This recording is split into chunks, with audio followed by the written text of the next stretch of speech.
Former Alabama quarterback is digging Auburn's linebacker situation. In the world full of podcasts, he's the undisputed heavyweight champion of hot takes, an Auburn sports homer, master of the boog, and message board legend. Get your buttons buttoned and your hats flattened because the Top Button Podcast is about to kick off. And you don't want to miss your courtside seat. Now, here's your host, Charlie Five. Yes, sir, we're back. It's another episode of the Top Button Podcast. I'm your host, Kyle Rush, a.k.a. Charlie Five, and we are ready to get after it. Greg McElroy loves these Auburn linebackers. We're going to talk about that. He put out a list. He ranked the top 10 linebacker rooms in college football, and you'll like where Auburn ended up on that list. What's the second? If linebackers are one of the most talented rooms on the team, what's the second? We'll talk about that, and then dadgummit, we didn't have a commit yesterday. I don't know what they're doing. I don't know if we're going to be a serious program or what, but we'll talk about who's next that could possibly pop today and beyond. But how do you go a day as a college football coach and not have a commit? I don't get it. Let's jump right into it, though. Greg McElroy on his podcast, Always College Football, that's part of the ESPN I guess it's part of the ESPN podcast network. They have a YouTube channel with a couple of podcasts on it. He's one of them, which I didn't realize that. That's kind of a big deal. Good for him. But anyway, he was talking about he's been doing this where he's ranking different position groups across college football, and he does a top 10. And Auburn lands at number 3 in his top 10 linebacker rooms in college football for 2026. Obviously, that's awesome, landing in the top 10. And if you look at the two schools ahead of them, it's really hard to argue. But I want to hone in on a couple of things that he said.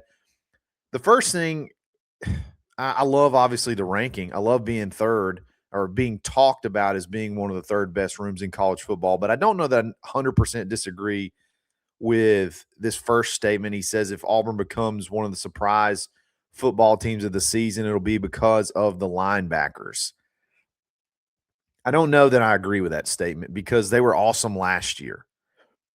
If Auburn becomes one of the surprise teams in college football, it'll be because to me, the offensive line actually worked. And then the offensive line worked, the receivers translated, and Byron Brown went off. I think that is going to be what determines if Auburn has success or not this year, because they were great last year. Now, that's not to say I'm not knocking anything else. That was actually meant to be like a super big compliment to the linebackers, but I think it's a little bit hyperbolic because, again, Xavier Atkins was first team All SEC last year. He led the SEC in tackles for loss. Like, they were great last year. But anyway, he goes on to say, obviously Xavier Atkins, first team All SEC last year, All American, is back, and he's joined by Elijah Melendez and DeMarcus Riddick. McElroy said Atkins was unbelievable and also says Melendez developed significantly. Okay, so those two are inarguable. Xavier Atkins, Elijah Melendez, we knew from the time we got that commitment, that kid was going to be spectacular. You could watch his film, and it didn't take but 10, 15 seconds to understand that kid is a college football. Literally, if you could take a 3D printer and type in what you want out of a linebacker in college in the SEC, it'd print out Elijah Melendez. So he gets to Auburn, and he does what we think he can do. Has a couple interceptions. Is just a menace on the field when he gets his opportunities, and now he's going to step into more a full-time role, and it probably is going to be those two, 1-2. Like, you're mostly going to have two linebackers on the field, and it's mostly going to be those two guys. But to me, so as a 1-2 punch, that's about as good as it gets. He mentioned DeMarcus Riddick. I still don't know that we've seen the full DeMarcus Riddick yet. I still don't know if we've seen it yet. Last year, the first year he's on campus, he's just a gadget guy. And understandably so. He's a freshman, doesn't know the full defense, but it's just like, man, he's so athletic and so gifted. You just got to figure out a way to utilize his gifts on the field like as soon as possible. So he kind of became a Swiss Army knife. Not really. No, that's the wrong term. Not a Swiss Army knife, because that would be a guy that can do a lot of things. He was a gadget guy. He was like, think about your wheel route guy on offense in Gus's offense, or a jet sweep guy. He was a gadget guy for defense. He had like one or two specific jobs, and he did those at a really high level, and honestly changed the defense in a few games. Have we seen him as a full-fledged linebacker, though? As an actual Swiss Army knife linebacker. Last year, he was hurt a bunch. He had the labrum surgery in the offseason. He was held out of spring, probably could have gone, but you hold him out and let him just sort of rehab and get better. There's no real risk or no real reason to risk pushing that, because you are going to need to call on him, I would imagine, at some point in time this season. This is going into his third year. It's like, man, he could be the next guy we're going to talk about, maybe the most physically gifted, but he could be in the same conversation as the most physically gifted of the linebackers. Athletically, just length, speed, body type. He's a little bit lighter than I think we want him to be, but still probably has the most physical tools of anybody. Have you really been able to see him put it all together yet, though? Could this be the year that he puts it all together? DeMarcus Riddick being the guy that we think he can be, playing up to his ranking, other than just being a sort of like a one-trick pony, takes that linebacker room to an even higher level. I got to knock Greg a little bit for not – I mean, if you're going to be a ball knower, you got to talk about Bryce Diaz, man. Bryce Diaz could have a breakout season in the SEC in sort of a reserve role. And if anybody gets injured, heaven forbid, you're probably never going to see the field again. If this guy gets an opportunity to get on the field, like, good luck getting your position back. He is literally like waiting to explode. Physical freak. He's got the weight too. Like, he's put on the weight. He's got the speed. He's got the hips. He's got the length. He looks way bigger than he actually is because he's so long. It was so much fun to watch him at practice, because he was one that would always, like, I guess, start the race, when they go from like stretching to running out onto the field, outdoor field, to go to their position groups, their individual groups. He goes in like a full dead sprint to where the linebackers practice. And then, like, everybody, I guess, feels like they have to run too. He's just a fun kid to watch, man. I mean, think about those four guys. It's hard to really go back. I feel like you got to go back a bit to find four in that same room as talented as these guys. Can Xavier Atkins back up last year's season? It's really hard to imagine that you can go back out and lead the team in sacks and then lead the SEC in tackles for loss. But there's one thing about him that I think is different from a lot of guys that have that breakout year, and even you can kind of translate it over into the NFL. Like, they get that next big contract, and you see kind of like that. Okay, I've made it. I can kind of relax a little bit. He's the opposite. It really feels, you can feel the intensity when you talk to him, and the sense of urgency. And I'm sure it's because, hey, this is more than likely his last year, and he's probably going to go into the draft. But yeah, it's like, man, we got to be better. That we got to be more intense. We got to work harder. They hit a home run getting that kid. I'm just telling you. Last year was fantastic. I would not be shocked if he puts up just as good numbers this year. It seems like a tall task. Wouldn't shock me at all. It won't be because of lack of effort. It won't be because of lack of like putting in the work. He may get injured or something like that. That's probably going to be the only reason that would hold him back. So overall, love everything he's saying. Love where we're on the list. Oklahoma's ahead of us. Notre Dame is ahead of Auburn as well. Oklahoma still has Kip Lewis on that team, who broke our hearts against that Oklahoma game a couple of years ago at home with the pick six. Notre Dame's just stacked with linebackers. They're just absolutely stacked. Drake Bowen, Jalen Sneed, Jay Nosberry. I mean, just go down the list. They're all really, really good. So for Auburn to be in that conversation is really, really good stuff. Who's the second best group? This is not a Greg McElroy list. This is just a conversation. We'll talk about that in just a second. But before we do that, let's give a quick shout out to the PTAC Precision Tune Auto Care in Opelika. Don't forget to beat the heat. There it is. It's getting hot outside. You can get a free AC performance evaluation, free system pressure test, free vent temperature analysis, and you can take $50 off any AC repairs over $300. They're open at 7 a.m. Central Standard Time now, so you can get in early. And then if you drop it off between 7 and 9 and you want to have all this stuff checked and you want to have your oil change, you can get a $50 oil change only for Barn listeners. You might as well take advantage of it. There's nothing cheaper than that around.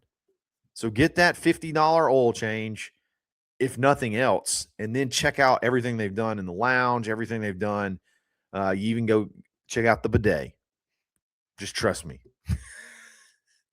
It's Precision Tune Auto Care. And then don't forget to buy Auburn. Go to buyauburn.com. If you're an Auburn business owner, you can list your business for less than $1 a day.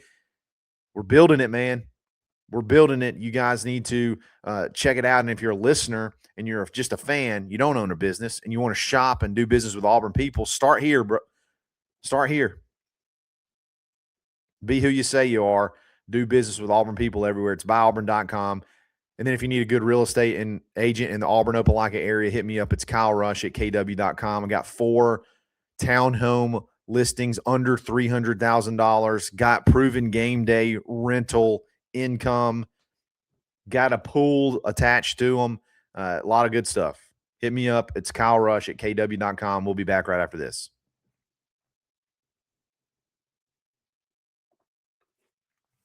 Who's the next most talented group? Not most important, most talented. When you just kind of run down, wide receiver, offensive line, tight end, quarterbacks, running backs, go, and then you switch it over to defense. Who's the best position group? I'd love to know your thoughts. For me, it's safeties. For me, it's the safety room. And this is why. And it's kind of a weird reason why. But the two names, there's really, I guess, 3 names that dominate the conversation when you're talking about safeties. Eric Winters, who's upcoming sophomore, fantastic. Anquan Fagan's upcoming sophomore, fantastic. And then Caleb Harris, upcoming junior, who can be unbelievable. Okay? So you talk about those guys, and then it's always which 2 out of those 3 are going to be the guys. Well, then you kind of look at the safety room as a whole, and you got guys like Champ Anthony there that are there too, who's a senior, who's been a really good player. You got a guy like Jacoby Matthews, who had a fantastic spring, had an interception in the A-Day game. You got guys like, Fred Gaskin that's come over from South Florida that can play. You got guys like Shadrick Tootle Jr., the surprise junior college edition, who had a couple of big interceptions in spring. Now, I know you got Sylvester Smith. I mean, I know he's probably going to be more of a nickel, but depending on how you classify the nickel, I mean, that's part of the room. So I say all that to say this room may be even deeper than the linebacker room. And when you kind of go along the conversation, the same conversation as before, like which one makes that room go? Which one makes that room excel? Who's the one that if this guy steps up, you're going to have an elite back end of the secondary? To me, it's Caleb Harris. And this is not a super big knock on Caleb. Okay? Don't misquote me or take this out of context. But his freshman year was so good. And it honestly may have been more so that it was so much of a pleasant surprise that it's putting that most Auburn fans that talk about it put more value on it his freshman season than his sophomore season. And I think the conversation is even that maybe he took a step back his sophomore season. You look at the tackles, he still had a ton of tackles, but you just didn't hear his name that much at all. I think if he can get back to that same level of explosiveness that he had as a true freshman, the ceiling gets absolutely blown off of the building as far as what that safety room can do. And this is why I think that's the case, because Anquan Fagans can play multiple positions. Eric Winters is pretty much going to be locked into being, one of the other safeties. Anquan could play corner. Anquan could play nickel. He could play anywhere on the field.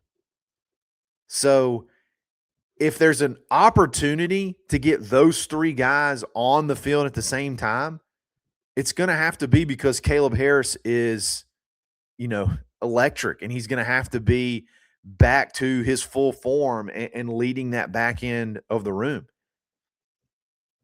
Then, hey, if you got to take a break or if you get banged up, you just slot in Champ Anthony. If you got to take a break, if you get dinged up a little bit at nickel, you slot in Sylvester Smith. You get up in a game and you want to get some guys some playing time, you slide in Jacoby Matthews and you don't maybe not even take a drop off. I can go on and on and on. You pull up that roster, you pull up that safety room, and you start going guy by guy. I tell you what, man, I challenge anybody to find one that's as impressive. Or how about more impressive? Just like a no-brainer, more impressive than what you got here as far as talent, potential, and depth. I dig it, man. Who do y'all think? It was really, honestly, that was like the first one I went to. I didn't really have a tough time deciding. It was kind of easy to go straight to safety from linebacker. I'm ready for that to be, potentially some offensive groups in the very, very near future. You could probably make an argument for running backs. If Bryson Washington would have had a better spring, probably that one would have probably been much, much easier. All right, let's switch it back to recruiting. You win a whole 24 hours without a commit, and that's not fun. That's not fun. I'm going to gripe and moan and complain. I mean, we've been conditioned to 2 commits a day, it feels like, for the last week. I'm obviously speaking tongue in cheek, but that may be the drought, the recruiting drought may be over today at, I guess, 12:30 is whenever this announcement is going to happen. And it's Ryan Jackson, the edge from Maryland. Feels like we've been talking about him for a month now, but he only just visited, or he only had his official visit like 2 weekends ago. His second visit to Auburn, just dominating the Rivals recruiting prediction machine thing they have. I think it looks like it's Auburn and maybe Virginia Tech or Penn State. But it really feels like Auburn. Another 4-star guy, one of your first true edges of the class, 6'3", 6'4", 220. Really good speed off the edge. I can't wait for Taylor Williams, T-Dub, our film guy. We can't wait for his breakdown. If this one is consummated at 12:30 again, like we said, I think it's 12:30 Eastern, so I guess 11:30 Central, and it'll be live on, I think, the Rivals YouTube page. Let me confirm that really quick. Yes, it is on the Rivals YouTube page. Live announcement, June 10th, 12:30 Eastern time. So, yeah, make sure you tune in for that one. And the finalists it has on the graphic is Auburn and Virginia Tech. You add him, you jump to the number 10 class. I've already done the math for you. So, there you go. And now you're talking about Auburn as again, a top 10 class. And I'm going to be honest, I didn't think that one was going to be possible. Now, as other people add, again, remember they're on 3 is only looking at your top 12 commits right now, and towards the end of the cycle, they'll factor in the top 21. They'll take the average of the top 21. So people are going to add, people are going to drop. We'll see where Auburn lands at the end, but as of right now, they got all the hype. They're on a hype train right now. You got Jabarius Garor, who's announcing on, I believe, Friday. Don't know how I feel about that one. It's weird because I feel like I hear the least about him of any of these guys. And I could say the same about Chance Gilbert, though, heading into last week. So a lot of times this staff, man, they put the clamps on you and they end it really quickly when they're ready to move. So who knows what happens between now and Friday. I know he really likes Texas. I know Alabama's in the mix. That would be a big one. Be a big one to go Ryan Jackson, Jabarius Garor in the same week, but we'll have to see. There's still time left on that one. Not really sure what direction that one's going to go. But, yeah, it looks like you may get another one on the board today so we can jump up and down and celebrate. Guys, thanks for listening. Really, really appreciate it. Let me know what you think about the position group stuff. Who's the second best position group room? Let me know in the comments, and we will talk again soon. It's another episode of the Top Button Podcast. Stay buttoned. Thanks for listening, and drive home safely.